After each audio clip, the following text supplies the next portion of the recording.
On a chilly January night in 1997, Greg Coons and his girlfriend Stephanie Reedhead were settling into bed just before 10 p.m.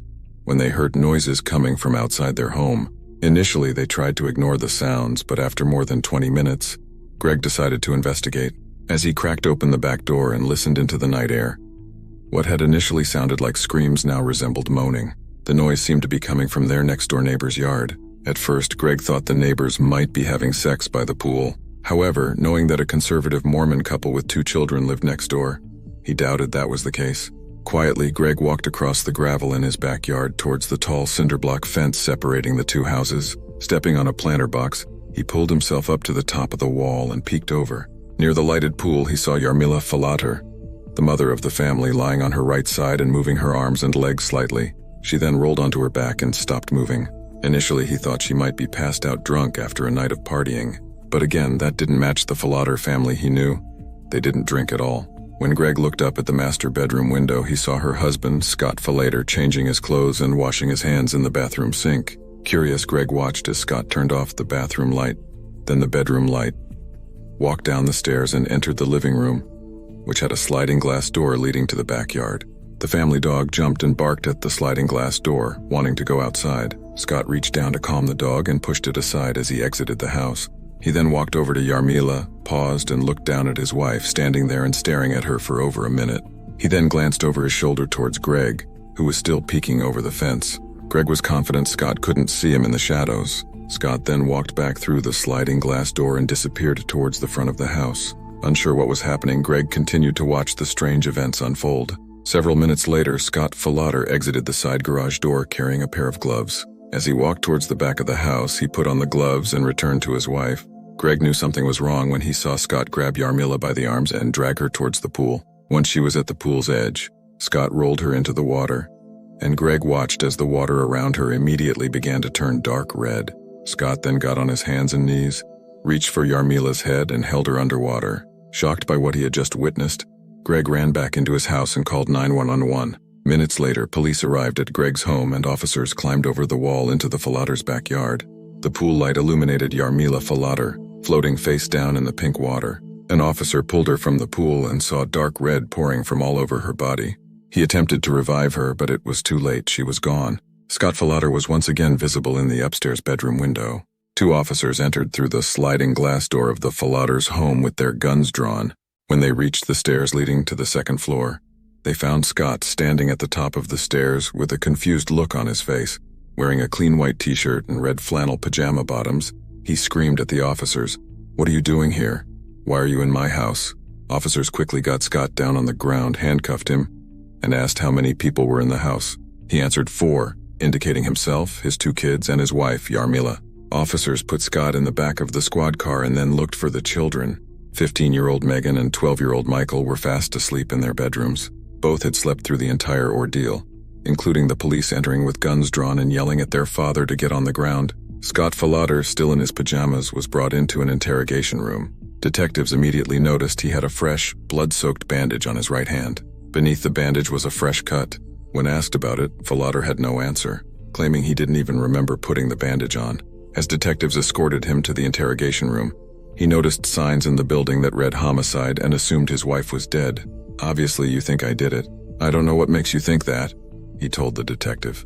The detective replied, "Well, because you had a neighbor staring at you, watching you do it. That's why."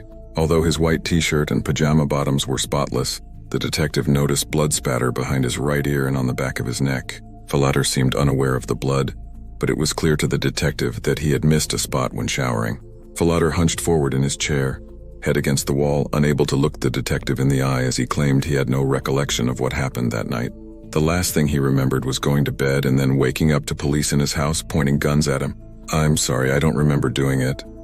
Falater speculated that there might have been an intruder. He mentioned that 2 nights earlier, he and his wife had woken up at 3 a.m. after hearing what sounded like footsteps on the gravel in their backyard. After checking around the house and finding nothing, they went back to sleep. Falater then explained what he remembered from the night of his wife's death. Yarmila had asked him to fix the pool pump at 9 p.m. He took a pair of pliers and a screwdriver outside and tried to pry part of the pump apart, but he gave up for the night when he couldn't get it loose. He told detectives that Yarmila was still watching television downstairs when he went to bed just before 10 p.m. The next thing he remembered was waking up with police in the house. Falater accepted that he must have killed his wife, but he insisted he had no recollection of it and no reason to do it. He claimed she was a wonderful wife and a great mother, and he couldn't understand how it could be true. But with the cut on his hand, the blood behind his ear, and his neighbor watching him drown her, there was no question he had killed his wife. Scott Falater was charged with first-degree murder. The case initially seemed open and shut to prosecutor Juan Martinez, known for his high-profile prosecution of Jodi Arias. However, it would prove to be much more complex than anticipated. The medical examiner reported Jarmila had endured 44 stab wounds to the front and back of her torso, the back of her neck, and her head. She had defensive wounds on her hands, and they also found water in her lungs, indicating she was still alive when he rolled her into the pool and held her under. Investigators began a thorough search of the Falater's home. Inside the Volvo station wagon in the garage, they found a Tupperware container hidden beneath the floorboard of the trunk's spare tire compartment. Inside the plastic container were Falater's blue jeans and a t-shirt with an Arizona State University logo on the front. Both were soaked with Jarmila's blood. The container also held an athletic mouthpiece and the murder weapon, a white-handled hunting knife, both covered in blood. Scott and Jarmila Falater had been high school sweethearts who had never dated anyone else. They married right after graduation at the age of 20. By all accounts, their nearly 20 years of marriage had been free of fights or arguments. Friends and family were shocked to hear that Scott could have stabbed his wife 44 times and drowned her. Scott worked as a well-paid product manager for Motorola, one of Arizona's largest employers at the time. Despite the occasional stress of his job, at 41 he planned to retire soon. Jarmila worked as a preschool teacher's aide, and the couple were active members of the Mormon Church. A year after the murder, Scott Falater was in prison awaiting trial. He and his attorney initially planned to submit an insanity plea, believing it was their only option. However, the strategy changed when Scott's sister remembered an incident from over 20 years earlier. Laura Healy, Scott's sister, recalled that Scott had sleepwalked as a boy back in Illinois. She recounted a night when she saw Scott walking through the kitchen in a daze. When he tried to go outside, his face looked demonic, and he grabbed her and threw her across the room.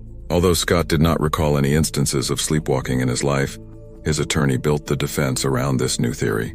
For nearly 700 years, common law courts have recognized sleepwalking as a defense for criminal conduct. This defense was first successfully used in the U.S. in 1846 in the case of Albert Terrell, who was acquitted of murdering his mistress and burning down the building where she died. Terrell's attorney argued that he couldn't be responsible for his actions because he committed them while sleepwalking. The jury quickly acquitted Terrell of both murder and arson charges. In another notable case from 1987, Canadian security guard Kenneth Parks, suffering from severe gambling debts and insomnia, claimed to have entered a sleepwalking state where his body acted independently. In this state, Parks drove 15 miles to his in-laws' home, where he stabbed and bludgeoned his mother-in-law to death and nearly killed his father-in-law. Several hours later, Parks arrived at a police station covered in blood, trembling and seeking help, saying, "I think I have killed some people, my hands." Parks had no memory of the violence and no motive to attack his in-laws. His legal team argued that he was sleepwalking and therefore couldn't be held criminally responsible. Multiple medical experts testified that Parks was in a sleepwalking state and acted involuntarily. The jury acquitted him on grounds of unconsciousness, and the Supreme Court of Canada upheld the decision, affirming that Parks suffered from non-insane automatism during sleepwalking, making his actions legally blameless. Closer to home in Scottsdale, Arizona, in 1981, Steven Steinberg stabbed his wife Elena 26 times but claimed he was sleepwalking and had no memory of the murder. Although he initially lied about an attempted break-in, Steinberg didn't deny killing Elena. His defense argued that he was unconscious while sleepwalking and thus not criminally responsible. Despite the brutal nature of the attack, a jury acquitted Steinberg of murder, finding he was temporarily insane during the crime due to sleepwalking. These cases set precedents for Scott Falater's defense, serving as rare examples of defendants avoiding punishment for violent acts committed while sleepwalking. Before his murder trial began in June 1999, Scott Falater gave numerous jailhouse interviews to newspapers and national television shows, seeking public sympathy for his case. His family members also spoke to the media, emphasizing that Scott was a devoted family man who loved his wife and would never have knowingly killed her. Falater's defense team called more than a dozen witnesses, including family members, co-workers, and friends from church, to testify about the loving relationship between Scott and Jarmila during their more than 20 years together. They described Scott as a good family man and a leader in the local Mormon church. His mother testified that he had sleepwalked many times as a child and young man. The defense presented two sleepwalking experts, Dr. Rosalind Cartwright and Dr. Roger Broughton both asserted their belief that Scott was sleepwalking at the time of the murder and was unaware of his actions. However, under cross-examination by the prosecution, Dr. Broughton admitted that some details from that night gave him pause, indicating that Scott might have been conscious during certain actions. Dr. Cartwright also conceded that Yarmila's screams should typically have woken Scott. Randy Keatle, one of Scott's co-workers at Motorola, testified for the defense, describing Scott as a peaceful man. The next day, however, Keatle approached prosecutor Juan Martinez outside of court, claiming to have new information about Scott. He had heard that Scott had discussed the Canadian sleepwalking case involving Kenneth Parks weeks before Yarmila's murder, suggesting premeditation. Keatle also mentioned hearing that Scott had once forcefully pulled his daughter Megan up the stairs by her hair after an argument. Despite the potential significance, these claims were dismissed as hearsay since Keatle had only heard them through informal channels. Another co-worker, Chester Corden, testified that Scott had referred to his wife as dumpy or overweight, but insisted he did so in a loving way. Additionally, a prosecution witness, a nurse practitioner and former neighbor, claimed that Yarmila had confided in her in 1990 about contracting a sexually transmitted disease after Scott cheated on her. This testimony suggested that the Falater marriage might not have been as perfect as many believed. The judge, however, deemed the statement irrelevant to the case, occurring 7 years before her murder, and ruled it inadmissible. Falater then took the stand in his defense, portraying himself as a mild-mannered family man deeply devoted to his wife, children, work, and church. He expressed disbelief at the idea of harming his wife, whom he trusted entirely. Falater broke down in tears when asked about coping with her death. To bolster his sleepwalking defense, he described his history of sleepwalking in his youth, his exhaustion and work stress before the murder. During cross-examination, Juan Martinez questioned Falater aggressively. When Martinez revealed that Falater had muttered, "unforgivable sin," during his psychological evaluation while awaiting trial, there was a collective gasp in the courtroom. Martinez seized on the phrase, suggesting it could provide insight into the motivations behind the seemingly devoted husband violently murdering his wife. Martinez speculated that Falater perceived his wife as having committed a religious marital transgression, an unforgivable sin perhaps due to her reluctance to have more children or pushback against his church commitments. Martinez suggested this defiance could have triggered the loving family man to stab his wife 44 times in a rage. However, Falater calmly claimed he felt he had committed the sin by killing his wife, countering Martinez's speculation. Martinez also questioned Falater about his desire for more children and prioritizing church over his wife, attempting to cast doubt on his happy marriage. Falater refuted these claims and vehemently denied ever referring to his wife as dumpy, as suggested by a previous friend's testimony. After Falater left the stand, many jury members indicated they were leaning toward acquittal. Falater appeared as a devoted family man with no recollection of his actions, eliciting sympathy from many jurors. The prosecution presented evidence suggesting Yarmila intended to divorce her husband due to resentment over his extensive church activities. While Scott desired more children, Yarmila opposed the idea of having another child in her 40s. As anticipation built, the prosecution's star rebuttal witness, Dr. Mark Pressman, a seasoned sleep disorder specialist from Philadelphia, took the stand.